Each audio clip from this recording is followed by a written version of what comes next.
Hello દોસ્તો, સ્વાગત છે તમારું મારી રસોઈમાં। આજે આપણે બનાવીશું સરગવાની સિંગનું શાક।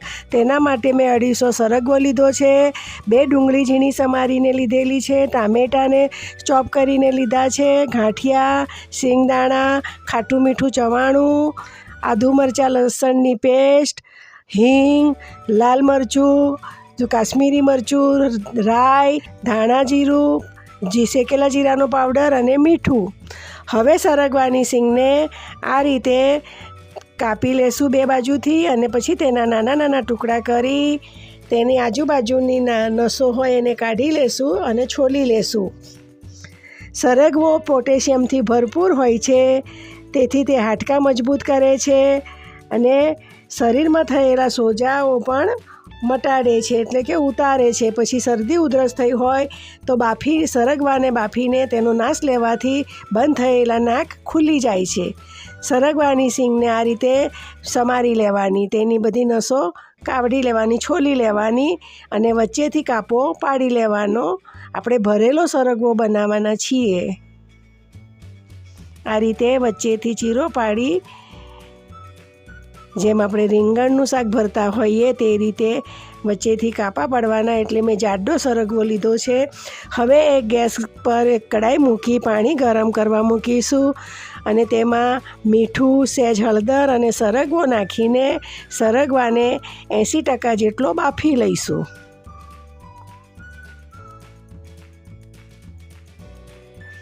સરગવો બફાય ત્યાં સુધી આપણે સૂકો મસાલો તૈયાર કરી લઈશું। તેના માટે મેં ખાટું મીઠું ચવાણું લીધું છે, ગાંઠિયા લીધા છે, સિંગદાણા, તીખું મરચું, બધાને કોરું જ પાણી નાખ્યા વગર દળી લઈશું। જુઓ તૈયાર છે મસાલો। હવે તેમાં તેલ નાખી થોડી ધાણા ભાજી નાખીને બધું મિક્સ કરી લેશું।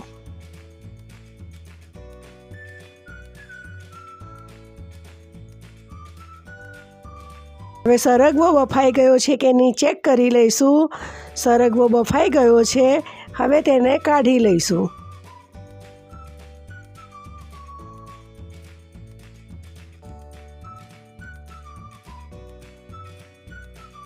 સરગવો ઠંડો થાય પછી તેને આવી રીતે મસાલો ભરી લઈશું અને દબાવીને પેક કરી દઈશું।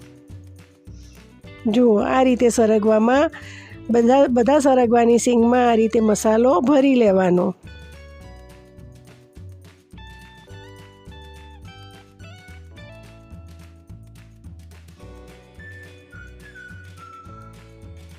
હવે કડાઈમાં 2 ચમચી જેવું તેલ ગરમ કરી રાઈ નાખીશું।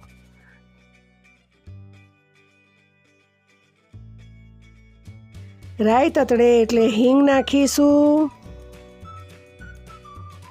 પછી આદુ મરચાં લસણની પેસ્ટ નાખીશું અને બધાને બરાબર સાંતળી લઈશું।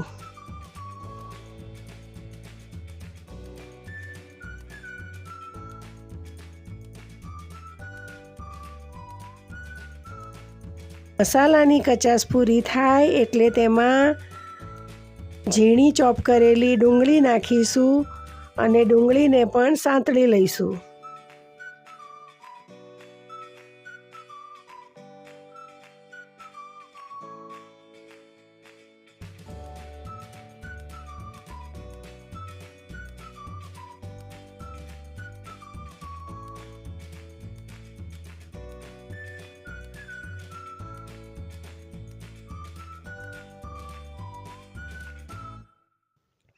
ડુંગળી સંતળાઈ જાય એટલે હવે તેમાં ચોપ કરી પ્યુરી કરેલા ટામેટાં ઉમેરીશું। 2 ટામેટાં લીધા છે, તેને મિક્સર ગ્રાઇન્ડરમાં ચોપ કરી લીધા છે। હવે તેમાં સ્વાદ પ્રમાણે મીઠું, હળદર,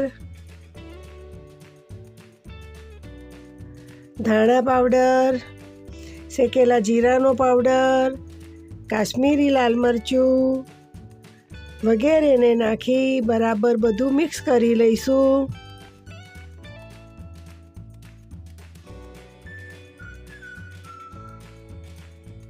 મસાલા બરાબર મિક્સ કરી લઈ ટામેટાં, ડુંગળી અને મસાલાને બરાબર સાંતળી લઈશું.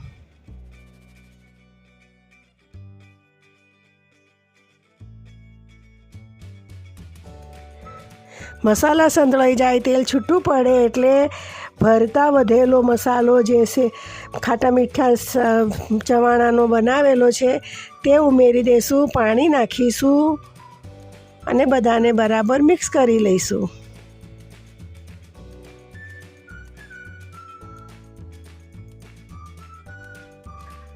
હવે તેમાં ભરેલા સરગવાની શીંગો નાખીશું.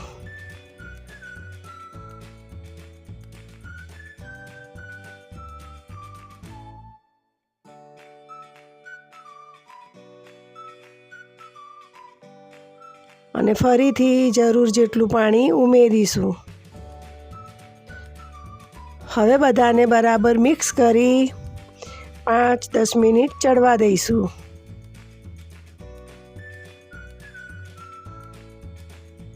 શાક બરાબર થઈ જાય એટલે તેમાં વલોવેલું દહીં, અંદર થોડી મલાઈ મિક્સ કરીશું, ઉમેરીશું અને થોડી કોથમીર નાખીશું, ધાણા ભાજી, અને બધાને બરાબર મિક્સ કરી લઈશું. 2 ચમચી જેવું દહીં લીધું હતું, તેને વલોવી લીધું છે અને અંદર મલાઈ નાખી છે ઘરની 1 ચમચી જેવી. તૈયાર છે આપણું સરગવાની સિંગનું ભરેલું શાક. ભરેલો સરગવો આ શાકમાં રોટલીઓ બી ખાતા ઓછી પડી જશે એવું ટેસ્ટી અને સારું એવું શાક બને છે. મિત્રો, તમને મારો રેસીપીઓ ગમતી હોય, વિડીયો ગમતા હોય તો લાઈક, શેર અને સબસ્ક્રાઈબ કરજો.